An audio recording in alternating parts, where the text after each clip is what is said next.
Hello everyone. நான் உங்கள் Tamilselvan. Welcome to Tamil coding class YouTube channel. C programming டுட்டோரியலில் அடுத்ததாக நம்ம பார்க்க போகிற டாபிக் ஆப்ரேட்டர்ஸ். என்னென்ன ஆப்ரேட்டர்ஸ்லாம் இருக்குது, அது எப்படி ஒர்க் பண்ணுறது, ஆப்ரேட்டர்னால் என்ன அப்படின்றத நம்ம இந்த வீடியோவில் ஃபுல்லாக பார்க்கலாம். ஸோ வீடியோ ஸ்கிப் பண்ணாமல் கடைசி வரைக்கும் பாருங்கள். வாங்க வீடியோக்குள்ளே ஃபுல்லாக.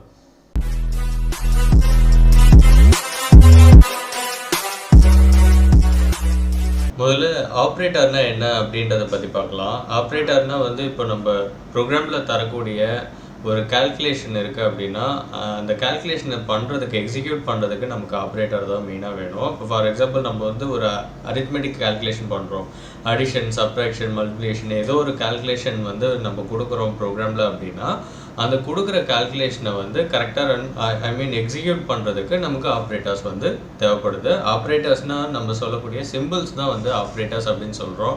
Like plus symbol, minus simple, multiplication simple. இது மட்டும் இல்லாமல் இன்னும் நிறையா ஆப்ரேட்டர்ஸ் இதில் வச்சுருக்காங்க. அதெல்லாம் என்னென்ன ஒர்க்கு, ஒவ்வொரு ஆப்ரேட்டருக்கும் என்னென்ன ஒர்க் இருக்குது, என்னென்ன ஃபங்க்ஷன்ஸ் இருக்குது அப்படின்றத பற்றி தான் நம்ம பார்க்க போகிறோம். இப்போது ஆப்ரேட்டரோட டைப் பார்த்திங்கன்னா இங்கே ஆப்ரேட்டர் நான் ஈஸியாக அண்டர்ஸ்டாண்ட் பண்ணுறதுக்கு ஒரு ஈக்குவேஷன், ஒரு எக்ஸ்பிரஷன் கொடுத்துருக்கேன். இப்போ C = A + B அப்படின்னா ஏவோட வேல்யூ, பியோட வேல்யூ ரெண்டுமே ஆட் ஆகி சியில் ஸ்டோர் ஆகுது, சரிங்களா? இப்போ இதில் ஈக்குவல் டு ப்ளஸ், இது ரெண்டும் இல்லாமல் நம்மளால் என்ன பண்ண முடியாது அப்படின்னா அரித்மெட்டிக் அடிஷன் ஆப்ரேஷன் ஒர்க் பண்ண முடியாது. அந்த ஈக்குவல் டு இல்லைன்னா நம்மளால் அந்த சியில் ஆட் பண்ணி வர வேல்யூவை ஸ்டோர் பண்ணிக்க முடியாது. இப்போ இந்த மாதிரி எவ்வளோ ஆப்ரேட்டர்ஸ் இருக்குது டைப்ஸ் அப்படின்னு பார்த்தீங்கன்னா ஒரு 9 டைப்ஸ் ஆப்ரேட்டர் சியில் வச்சுருக்காங்க. அதில் முதல் இருக்கிற operator arithmetic operator, second யூனரி operator, third relational operator, fourth logical operator, fifth bitwise logical operator, and sixth assignment operator, seventh one arithmetic assignment operator, 8th one conditional operator, and 9th one other operators. இது இல்லாமல் இந்த 8 operators இல்லாமல் இன்னொரு 9 எக்ஸ்ட்ராவாக some operators இருக்குது. First நம்ம arithmetic ஆப்ரேட்டர்னா என்ன அப்படின்றத பற்றி பார்க்கலாம். அரித்மெட்டிக் ஆப்ரேட்டர் அப்படின்றது நம்ம பேசிக்காக ஒர்க் பண்ணக்கூடிய addition, subtraction, multiplication, division, modulus இதெல்லாம் தான் அரித்மெட்டிக் ஆப்ரேட்டர்ஸ் அப்படின்னு சொல்லுவாங்க. அதில் இந்த மாடுலஸ் அப்படின்றது நம்ம இங்கே சி ப்ரோக்ராமில் எப்படி, அதாவது நம்ம கோடிங் லாங்குவேஜில் எப்படி இந்த மாதிரி மாடுலஸை யூஸ் பண்ண போகிறோம் அப்படின்னா இப்போ கீழே ஒரு எக்ஸாம்பிள் கொடுத்துருக்க பாருங்கள். மற்ற எல்லாமே நம்ம ஆல்ரெடி மேக்ஸ் கால்குலேஷன்லேயே ஒர்க் பண்ணி பார்த்துருப்போம். அடிஷன், சப்ட்ராக்ஷனு, மல்டிப்ளிகேஷனுக்கு இங்கே ஸ்டார் சிம்பிள் யூஸ் பண்ணணும் ப்ரோக்ராமிங்கில். அண்ட் இந்த டிவைடுக்கும் பர்சன்டேஜுக்கும் ஒரு லிங்க் இருக்குது. இங்கே ஒரு எக்ஸாம்பிள் கொடுத்துருக்கேன். A = 123 அண்ட் B = 10 அப்படின்னு சொல்லிட்டு வேல்யூ கொடுத்துட்டு இப்போ சியில் என்ன பண்ணுறேன் அப்படின்னா முதல்ல A / B அப்படின்னு நான் கொடுத்துருக்கேன். ஏவோட வேல்யூ 123, பியோட வேல்யூ 10. அப்போது 123 / 10 12.3 வரும். அந்த கிடைக்கிற வேல்யூ இன்டீஜர் வேரியபிள் சியில் ஸ்டோர் ஆகுறதுனால இன்டீஜரோட டைப் பார்த்திங்கன்னா டெசிமல், அது பாயிண்ட் வேல்யூவில் வராது.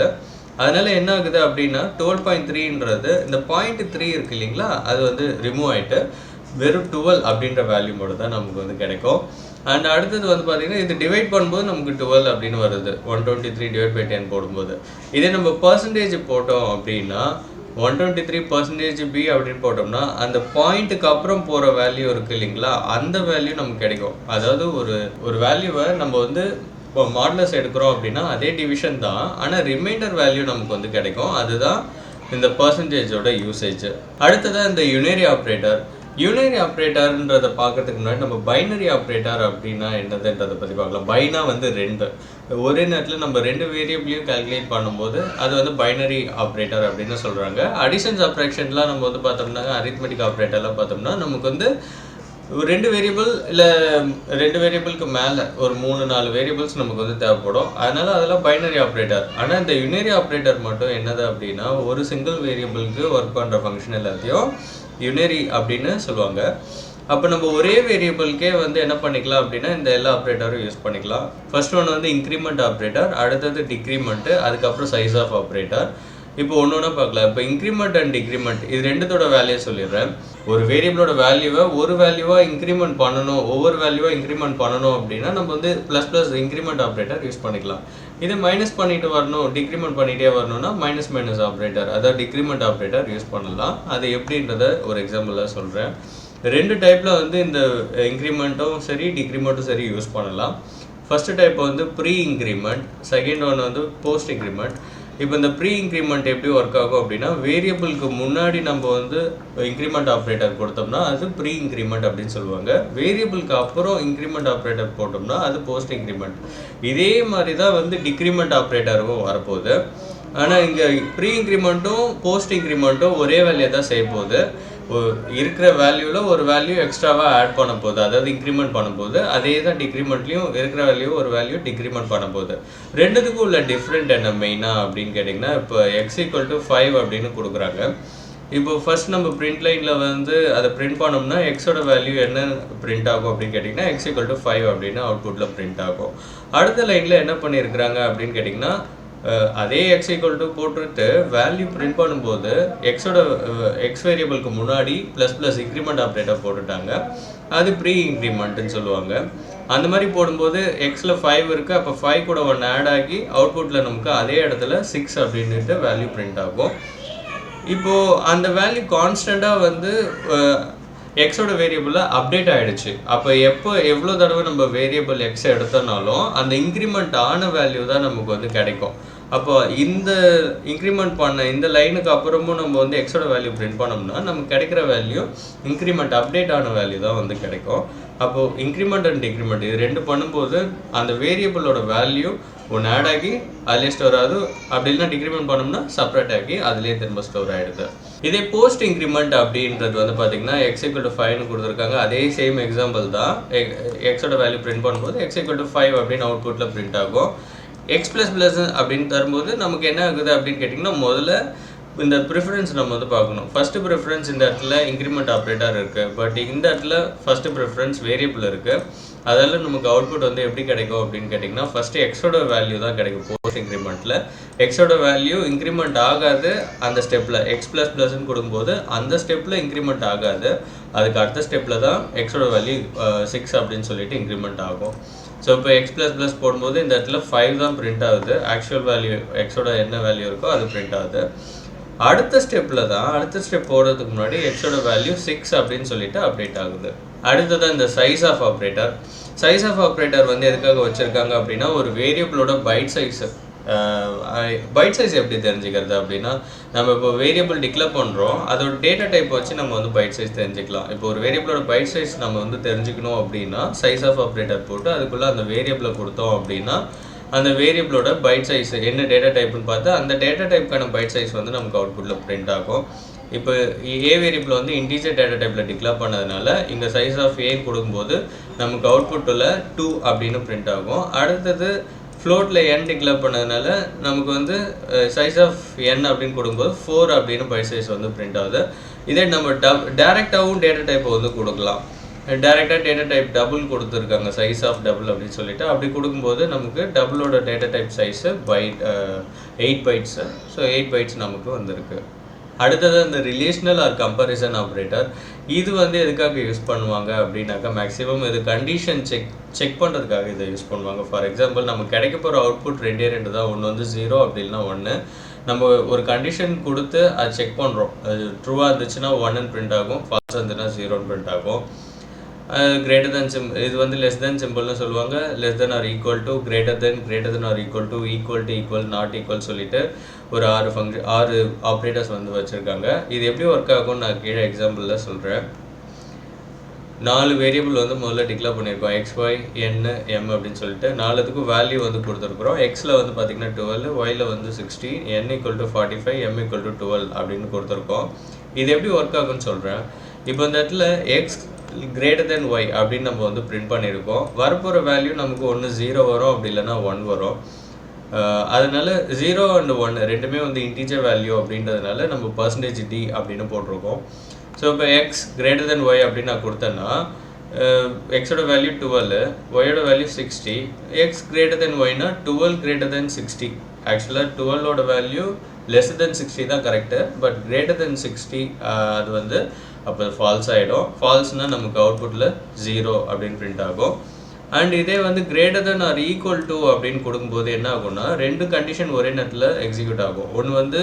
ஒன்று கிரேட்டராக இருக்கலாம், எக்ஸோட வேல்யூ எம்மை விட கிரேட்டராக இருக்கலாம், அப்படி இல்லைன்னா ஈக்குவல் ரெண்டுமே சேம் வேல்யூவாக இருக்கலாம். அதுதான் greater than or equal to. X greater than வந்து ஃபால்ஸு பட் ஈக்குவல் டு வந்து ட்ரூ ஆகிறதுனால இந்த ஸ்டேட்மெண்ட்டில் வந்து எக்ஸோட வேல்யூ எம்மோட வேல்யூ சேமாக இருக்கிறதுனால இந்த ஸ்டேட்மெண்ட்டில் ஒன்றுன்னு வருது. அது எப்படின்னா எக்ஸ் கிரேட்டர் தென் ஃபால்ஸ் ஆயிடுச்சு பட் ஈக்குவல் டு வந்து ட்ரூ ஆயிருக்கு. இதுதான் greater than or equal to. அதே same as x less than y பார்த்தோம்னாக்கா அது கரெக்டு.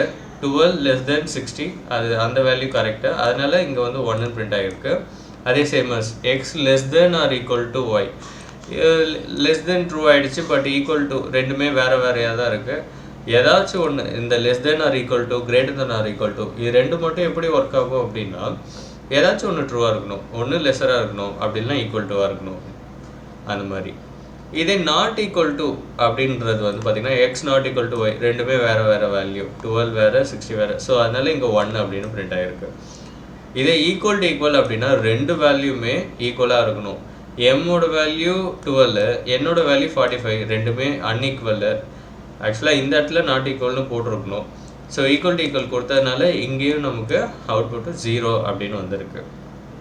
அப்போ ஒரு கண்டிஷன் செக்கிங் பண்ணுறதுக்கு இந்த relational operator or comparison operator வந்து யூஸ் பண்ணுவாங்க. ஒரு வேரியபிள் இருக்க வேல்யூவை இன்னொரு வேரியபிளோட கம்பேர் பண்ணி அது கிரேட்டராக இருக்கா லெஸராக இருக்கா அந்த மாதிரியான ஈக்குவேஷன் செக் பண்ணிக்கிறது இந்த ஆப்ரேட்டர். அடுத்ததாக லாஜிக்கல் ஆப்ரேட்டர். லாஜிக்கல் ஆப்ரேட்டரோட வேலை என்ன அப்படின்னா ஒரே நேரத்தில் ரெண்டு கண்டிஷனை செக் பண்ணுறது. இப்போ மேலே பார்த்தோம் இல்லைங்களா, அந்த மாதிரியான கண்டிஷன்ஸை ஒரே நேரத்தில் 2-3 கண்டிஷனை செக் பண்ணுறது. ஃபார் எக்ஸாம்பிள் இப்போ AND ஆப்ரேட்டர் வந்து என்ன சிம்பிள் யூஸ் பண்ணுவாங்க அப்படின்னா டபுள் ஆம்பர்சண்ட் வந்து போடணும். ஆர் ஆப்ரேட்டர் வந்து கீபோர்டில் வந்து பார்த்திங்கன்னா என்டர் பட்டனுக்கு மேலே வந்து பார்த்திங்கன்னா இந்த சிம்பிள் வந்து இருக்கும், இது 2 வாட்டி போடணும் ஆர் சிம்பிள் இது. அண்ட் நாட் ஆப்ரேட்டருக்கு வந்து எக்ஸ்க்ளமேட்டரி சிம்பிள் வந்து யூஸ் பண்ணணும். இப்போ நம்ம ஒவ்வொரு கண்டிஷனை செக் பண்ணது போக ஒரே நேரத்தில் 2 கண்டிஷன் இல்லை 3 கண்டிஷன் கூட இதில் செக் பண்ணிக்கலாம். நான் 2 கண்டிஷன் செக் பண்ணியிருக்கேன். AND ஆப்ரேட்டர் வந்து எப்படி ஒர்க் ஆகும் அப்படின்னா இப்போ நான் இந்த இடத்துல 2 கண்டிஷன் கொடுத்துருக்கேன். ஒன்று வந்து x greater x less than y. ஒரு கண்டிஷன் ட்ரூவாக இருந்து இன்னொரு கண்டிஷன் ஃபால்ஸாக இருந்தால் இந்த கண்டிஷன் 0 ஆகிடும். ANDோட விஷயமே என்னது அப்படின்னு கேட்டிங்கன்னா கொடுக்குற கண்டிஷன்ஸ் எல்லாமே வந்து ட்ரூவில் இருந்தால் தான் மொத்தமாக கிடைக்கிற வேல்யூ நமக்கு வந்து 1 அப்படின்னு பிரிண்ட் ஆகும். இது வந்து கண்டிஷன்ஸே கம்பேர் பண்ணி பிரிண்ட் பண்ணுறது தான் ANDோட வேலை. கொடுக்குற எல்லா கண்டிஷனுமே ட்ரூ ரிட்டர்ன் பண்ணணும், அப்போ தான் கிடைக்கிற வேல்யூ 1ன்னு வரும். ஏதாச்சும் ஒரு கண்டிஷன் ஃபால்ஸ் ஆனாலும் நமக்கு ரிட்டர்ன் 0 தான் வரும்.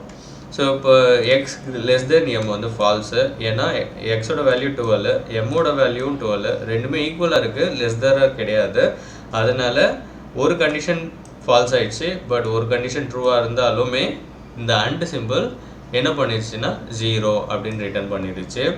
இப்போ இதுவே நம்ம இந்த ஸ்டேட்மெண்ட்டை ஆர் போட்டோம் அப்படின்னா ஏதாச்சும் ஒன்று நம்ம கொடுக்குற கண்டிஷனில் ஏதாவது ஒரு கண்டிஷன் ட்ரூவாக இருந்தாலுமே நமக்கு மொத்தமாகவே ட்ரூ அப்படின்னு ஸ்டேட்மெண்ட் வந்து பிரிண்ட் பண்ணிட்டோம். ஸோ அப்போ எக்ஸ் லெஸ் தென் ஒய் வந்து condition true, X less then M வந்து கண்டிஷன் ஃபால்ஸாக இருந்தாலுமே ஒரு கண்டிஷன் ட்ரூ ஆகிடுச்சு, அதனால இங்கே ரிட்டர்ன் 1 அப்படின்னு வந்திருக்கு. கண்டிஷன் வந்து ஒரு கண்டிஷன் ட்ரூ ஆனதுனால இங்கே 1 அப்படின்னு பிரிண்ட் ஆகிருக்கு. இதே நாட் ஆப்ரேட்டர் வந்து எப்படி ஒர்க் ஆகும் அப்படின்னு கேட்டிங்கன்னா 0 வந்ததுன்னா 1, 1 வந்ததுன்னா 0 அப்படின்னு ரிவர்ஸ் ஆர்டரில் பிரிண்ட் பண்ணோம். இப்போ நமக்கு எக்ஸ் லெஸ் தென் எம் இது வந்து நமக்கே தெரியும் கண்டிஷன் வந்து ஃபால்ஸு, அப்போ 0ன்னு வரும். அதை நாட் போட்டதுனால என்ன ஆகிடுச்சு அப்படின்னு கேட்டிங்கன்னா அந்த 0வை ரிவர்ஸ் பண்ணி 1 அப்படின்னு பிரிண்ட் பண்ணிடுச்சு. இதுதான் லாஜிக்கல் ஆப்ரேட்டர். ஒரே நேரத்தில் மல்டிபிள் கண்டிஷன்ஸை செக் பண்ணி அவுட்புட் 0வா 1ன்னு பிரிண்ட் பண்ணுறது. இதெல்லாம் நம்ம எங்கே யூஸ் பண்ணுவோம் அப்படின்னு கேட்டிங்கன்னா conditional statements, if statements, control ஸ்டேட்மெண்ட்ஸில் போயிட்டு நம்ம இதெல்லாம் யூஸ் பண்ணுவோம். அடுத்ததாக அசைன்மெண்ட் ஆப்ரேட்டர். அசைன்மெண்ட் ஆப்ரேட்டர் அதோட வேலை என்னது அப்படின்னு கேட்டிங்கன்னா ஒரு வேரியபிளில் வேல்யூவை ஸ்டோர் பண்ணுறது. அதோட ஆப்ரேட்டர் வந்து என்னது அப்படின்னா ஈக்குவல் டு ஆப்ரேட்டர். இதில் 2 டைப் ஆஃப் அசைன்மெண்ட் ஸ்டேட்மெண்ட்ஸ் இருக்குது. ஒன்று வந்து சிங்கிள் அசைன்மெண்ட், இன்னொன்று மல்டிபிள் அசைன்மெண்ட்டு. சிங்கிள் அசைன்மெண்ட்னா ஒரே ஒரு வேரியபிளுக்கு ஒரு வேல்யூ ஸ்டோர் பண்ணுறது சிங்கிள் அசைன்மெண்ட். அதோட சின்டாக்ஸ் இதுதான். சின்டாக்ஸ்னால் ஒன்றும் இல்லை, ஒரு ப்ரொசீஜர் எப்படி நம்ம வேல்யூவை அசைன் பண்ணணும் அப்படின்றது. 3 வழிகளில் ஒரு வேரியபிளில் வேல்யூவை அசைன் பண்ணலாம். ஒன்று வந்து டைரெக்டாக வேல்யூ கொடுக்கறது, இன்னொன்று ஒரு வேரியபிளில் இருக்க வேல்யூவை இன்னொரு வேரியபிளில் ஸ்டோர் பண்ணுறது, இன்னொன்று எக்ஸ்பிரஷன் ஏதோ ஒரு கால்குலேஷன் பண்ணி வர வேல்யூவை வேரியபிளில் ஸ்டோர் பண்ணுறது. ஸோ இப்போ ஃபஸ்ட்டு டைப் வந்து எக்ஸாம்பிள் கொடுத்துருக்கேன். A = 5னா டேரெக்டாக வேல்யூ ஸ்டோர் பண்ணிக்கிறோம் ஏயில். அண்ட் b ஈக்குவல் டு ஏன்னா ஏவோட வேல்யூ பியில் ஸ்டோர் ஆகுது and c equal to a plus B அப்படின்னா a ப்ளஸ் பின்றது ஒரு எக்ஸ்பிரஷன் நடந்து சியில் வந்து வேல்யூ ஸ்டோர் ஆகுது. இப்போ மல்டிபிள் அசைன்மெண்ட் அப்படின்னா ஒரே நேரத்தில் 2-3 வேரியபிளுக்கு ஒரே வேல்யூவை ஸ்டோர் பண்ணுறது. இப்போ கீழே எக்ஸாம்பிள் வந்து பார்த்தீங்கன்னா தெரியும், x equal to y equal to 12. ஒரே நேரத்தில் எக்ஸோட வேல்யூ ஒயோட வேல்யூ 12 அப்படின்னு நம்ம வந்து ஃபிக்ஸ் பண்ணிடுறோம். அடுத்ததாக நம்ம பார்க்க போகிற ஆப்ரேட்டர் வந்து அரித்மெட்டிக் அசைன்மெண்ட் ஆப்ரேட்டர். இப்போ நம்ம அசைன்மெண்ட் ஆப்ரேட்டர் அப்படின்றது வேல்யூவை ஸ்டோர் பண்ணுறது வேரியபிள் அப்படின்னு பார்த்தோம். இதில் கூட அரித்மெட்டிக் ஆப்ரேட்டரை நம்ம ஆட் பண்ணிக்கணும், அவ்வளோதான்.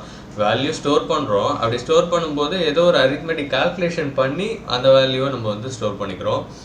இப்போது plus equal to minus equal to எல்லாத்துலேயும் அரித்மெட்டிக் ஆப்ரேஷன் அது கூட ஈக்குவல் டு வந்துடும். ஒரு எக்ஸாம்பிளுக்கு நான் எழுதியிருக்கிறேன்.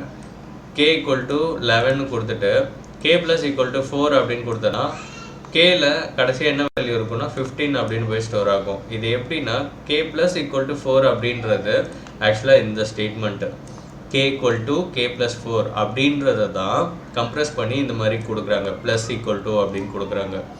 இது ரெண்டுமே ஒரே ஆக்ஷனை தான் பண்ண போகுது. ஆனால் இது ரெண்டுத்தில் எது வந்து ஃபாஸ்ட்டாக ஒர்க் பண்ணும் அப்படின்னு கேட்டிங்கன்னா இந்த கே ப்ளஸ் ஈக்குவல் டு 4 இந்த ஸ்டேட்மெண்ட்டு தான் ரொம்ப எஃபிஷியண்ட்டாக ஒர்க் ஆகும். இது கொஞ்சம் டைம் எடுக்கும். அதனால தான் இந்த மாதிரி அரித்மெட்டிக் அசைன்மெண்ட் ஆப்ரேட்டர்ஸ் யூஸ் பண்ணுறாங்க. இதே மாதிரி தான் மற்ற அரித்மெட்டிக் ஆப்ரேட்டர்ஸ் எல்லாமே நம்ம வந்து கோடிங் எழுதணும். அடுத்ததாக கண்டிஷனல் ஆப்ரேட்டர் அப்படி இல்லைன்னா டெர்னரி ஆப்ரேட்டர் அப்படி சொல்லுவாங்க. அது என்னது இது கண்டிஷனல் அப்படின்னா ஒரு கண்டிஷன் கொடுத்து செக் பண்ணி ட்ரூவாக இருந்ததுன்னா ஒரு வேல்யூ ஸ்டோர் பண்ணுற மாதிரியும் ஃபால்ஸாக இருந்ததுன்னா ஒரு வேல்யூ ஸ்டோர் பண்ணுற மாதிரியும் நம்ம வந்து கோடிங் கொடுப்போம். இப்போ இது ஏன் டெர்னரி அப்படின்னு சொல்கிறாங்கன்னா, இப்போ நம்ம முதல்ல பைனரி அப்படின்றத பற்றி பார்த்தோம், அதுக்கப்புறம் யூனரி அப்படின்னு பார்த்தோம். ஒரு சிங்கிள் வேரியபிள் ஒரு டபுள் வேரியபிள் இருக்கணும். இப்போ அடுத்தது டெர்னரி, கண்டிப்பாக 3 எக்ஸ்பிரஷன் இருக்கணும் அப்படின்றத. இப்போ இதில் வந்து பார்த்திங்கன்னா எக்ஸ்பிரஷன் 1 கண்டிஷன் கொடுக்கணும், எக்ஸ்பிரஷன் 2 வந்து ட்ரூ ஸ்டேட்மெண்ட், எக்ஸ்பிரஷன் 3 அதாவது கோலன் நடுவில் இருக்கு பாருங்கள், கோலனுக்கு அப்புறம் இருக்கிற ஸ்டேட்மெண்ட் வந்து எக்ஸ்பிரஷன் 3. இப்போ ஒரு கீழே எக்ஸாம்பிள் கொடுத்துருக்க பாருங்கள், இது ஒரு கண்டிஷன் கொடுத்துருவாங்க, ஏதோ ஒரு கண்டிஷன் வந்து கொடுத்துருவாங்க, a greater than b அப்படின்னு கொடுத்துருக்காங்க. ஒருவேளை இந்த a greater than b condition ட்ரூவாக இருந்ததுன்னா ஏவோட வேல்யூ போய்ட்டு ஆரில் ஸ்டோர் ஆகும். நமக்கு எந்த வேல்யூ லார்ஜர் வேல்யூ கொடுத்ததில் எது பெருசு அப்படின்றத நமக்கு ஆர் வேரியபிளில் ஸ்டோர் ஆகணும். அதனால் என்ன பண்ணுறாங்க, a greater than b-ஆன்னு செக் பண்ணுறாங்க. ஏவோட வேல்யூ பியை விட கிரேட்டராக இருந்ததுன்னா ஏவோட வேல்யூ போய்ட்டு ஆரில் போய் ஸ்டோர் ஆகும். அப்படி இல்லையா கோலனுக்கு அப்புறம் இருக்கிற பி வேரியபிள் ஃபால்ஸுக்கான வேரியபிள், இந்த கண்டிஷன் ஃபால்ஸ் ஆயிடுச்சுன்னா என்ன அர்த்தம், a greater than b condition ஃபால்ஸ்னா ஏவோட வேல்யூ பியை விட லெஸராக இருக்குது, அப்போது பி தான் வந்து பெருசு, பியோட வேல்யூ போய்ட்டு ஆரில் ஸ்டோர் ஆகும். இதுதான் வந்து கண்டிஷனல் ஆப்ரேட்டர் அப்படின்னு சொல்லுவாங்க. பிட்வைஸ் ஆப்ரேட்டர் அடுத்த வீடியோவில் நம்ம இன்னும் ப்ரீஃபாக பார்க்கலாம். டெய்லி நான் போடக்கூடிய வீடியோஸை கண்டினியூவாக பாருங்கள். நெக்ஸ்ட் வீடியோவில் நம்ம மீட் பண்ணுவோம். Until then, this is Tamilselvan signing off.